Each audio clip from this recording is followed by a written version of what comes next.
যশোর বোর্ডের অনলাইন ক্লাসরুমের পক্ষ থেকে সবাইকে শুভেচ্ছা স্বাগতম। আশা করি সবাই ভালো আছো, সুস্থ আছো। আমি অর্চনা রানী দাম, সহকারী অধ্যাপক, বাংলা বিভাগ, এসপিসি কাপুরপাড়া স্কুল অ্যান্ড কলেজ। আজ তোমাদের বাংলা প্রথম পত্রের মাসি পিসি গল্পটি নিয়ে আলোচনা করব। মাসি পিসি গল্পটি লিখেছেন মানিক বন্দ্যোপাধ্যায়।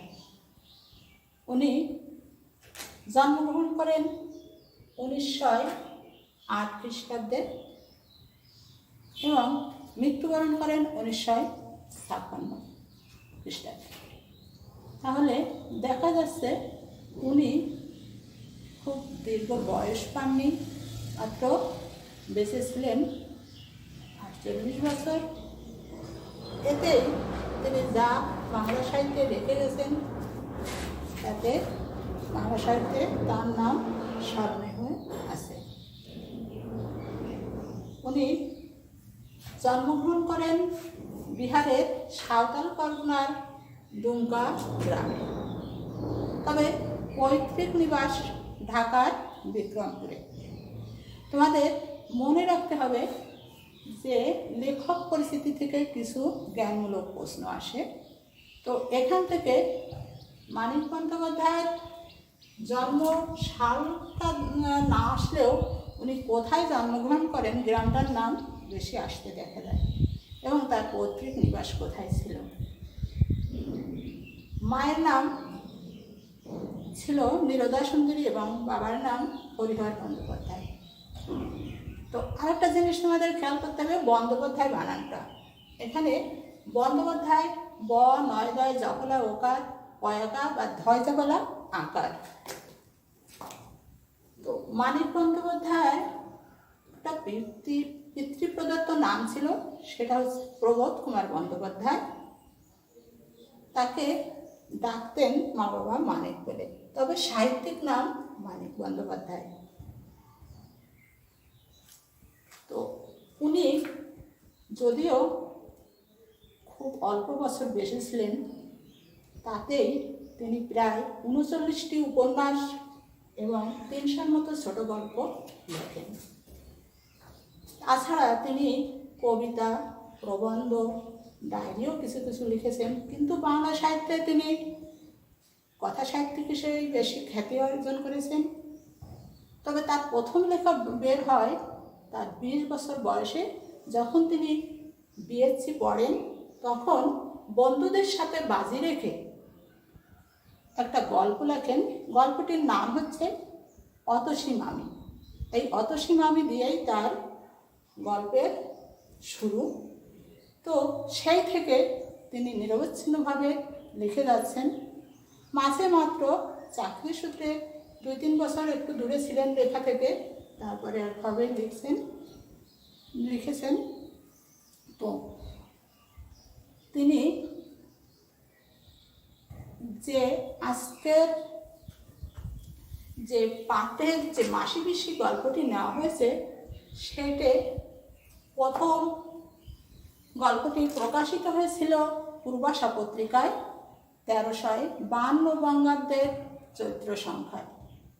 পরে পরিস্থিতি নামক গল্পগ্রন্থে এটি সন্নিবেশিত হয়, কিন্তু বর্তমান পাঠ গ্রহণ করা হয়েছে ঐতিহ্য প্রকাশিত মানিক রচনাবলী 5ম খণ্ড থেকে।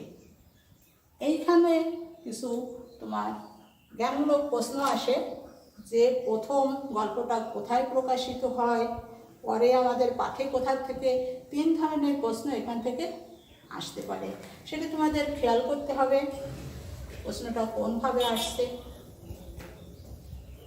আজকে মাসি পিসি যে গল্পটি আমরা পড়ব, সেই মাসি শব্দের অর্থ, মাসি মানে মায়ের বোন, আর পিসি হচ্ছে বাবার বোন। তো মাসি আর পিসি, এই মাসি পিসিকে নিয়ে গল্পটা। এই মাসি পিসি 2জন নিঃস্ব এবং বিধবা মহিলা। এবং আর এই গল্পের কেন্দ্রীয় চরিত্র যেটা আলহাদি, সেই আলহাদি হচ্ছে পিতৃমাতৃহীন, স্বামী নির্যাতিতা এক তরুণী। তার কাহিনীকে রূপদান করেছেন মাসি পিসি, সাথে 3 জন নিঃস্ব মহিলার কাহিনী।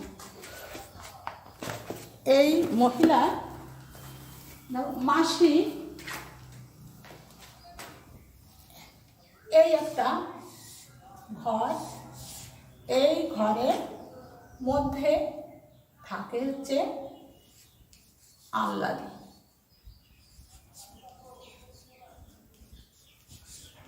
এবং এখানে মাসি, এখানে পিসি। আহ্লাদিকে ঘিরে আছে মাসি এবং পিসি। কারণটা হচ্ছে এই, আহ্লাদি স্বামী নির্যাতিতা, স্বামী যোগু তাকে মারধর করে। এই ভয়ে সে হচ্ছে অন্তঃসত্ত্বা তার পিসি এবং মাসি তাদের কাছে এনে রাখে। অর্থাৎ এই আহ্লাদির পৈতৃক ভিটায় কেন মাসি পিসি আসে? এরাও স্বামী নির্যাতিত। মাসির স্বামী নির্যাতন করত এবং পিসি হচ্ছে শাশুড়ি এবং ননদ নির্যাতন করত। তা দুইজনেই এই আহ্লাদির বাবার কাছে এসে আশ্রয় নেয়। কিন্তু আহ্লাদির বাবা এবং ভাই, এটা দুর্ভিক্ষ এবং মহামারী পরপর হয়। ওই সময় বাবা এবং ভাই দুইজনেই মারা যায়। তখন মাসি আর পিসি কিছু রোজগার করে, যেমন ধান বেনে, কাঁথা সেলাই করে, হুগলার পাটি বুনে নিজেরা কোনো রকমে চলত। তো এই কিন্তু আহ্লাদি যখন এসে পড়ে, তাদের মাথায় একটা দায়িত্ব এসে যায়। কী করে আহ্লাদিকে এখন তারা রক্ষা করবে, কীভাবে তাকে বাঁচিয়ে রাখবে। তাই 2টা পয়সা কিভাবে হয় সেই চিন্তা দুজনের মাথায় আসে।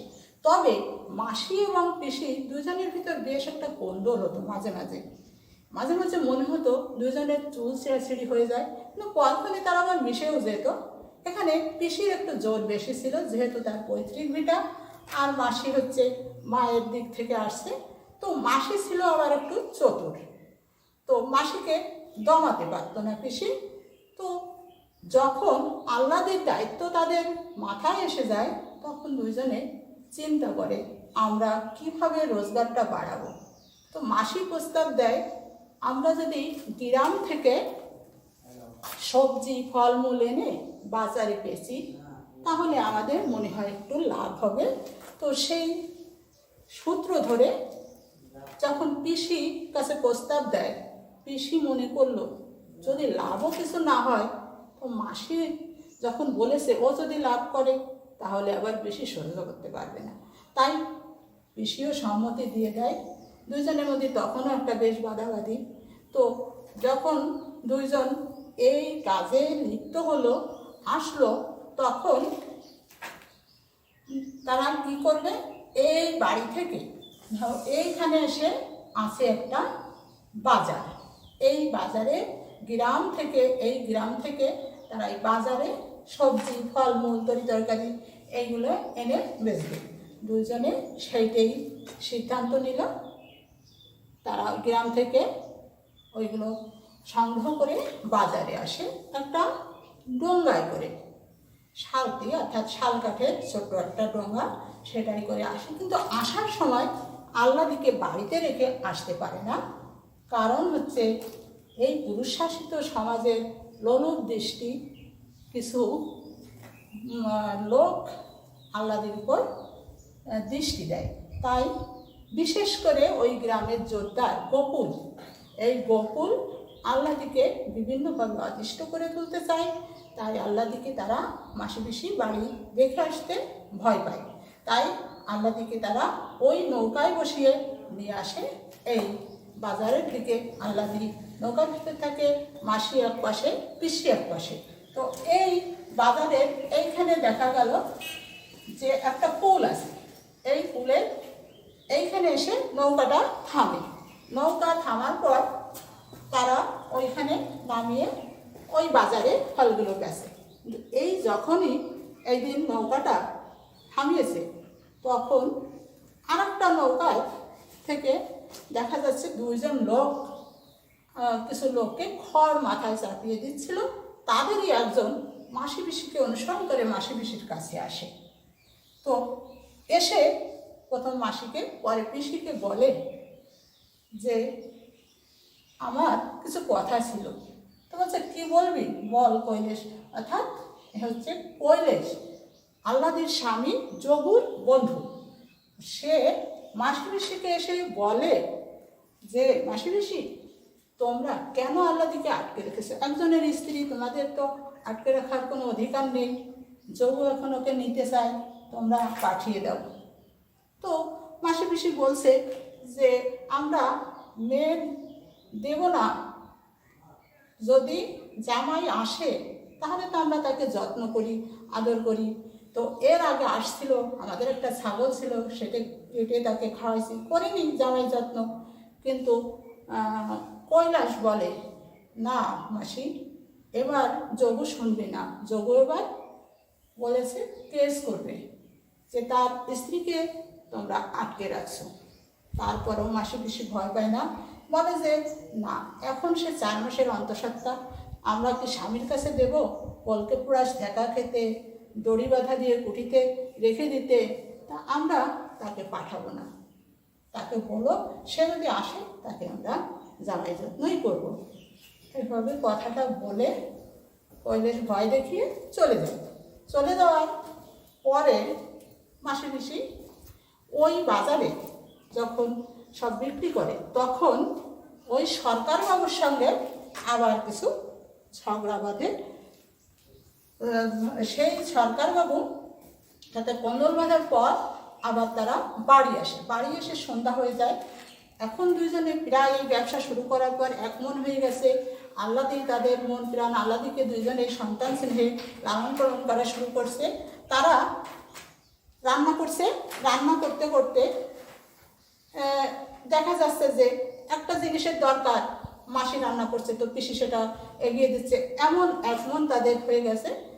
তো রান্না করে কেবল খেতে বসবে, এমন সময় বাইরে থেকে একটা আওয়াজ আসে কানাই চৌকিদারের। সে এসে বলে যে ও পিসি, ও মাসি, তোমাদের কাছারি ঘরে যেতে হবে। এখন পিসি মাসি বলছে কেন আমাদের কাছারি ঘরে যেতে হবে?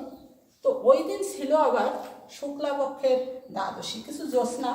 বাইরে কানাই চৌকিদারের সঙ্গে দেখা গেল যে সাথে আছে গোকুল, ওই গ্রামের জোরদার, এবং তার সাথে আরও 3 জন পেয়াদা।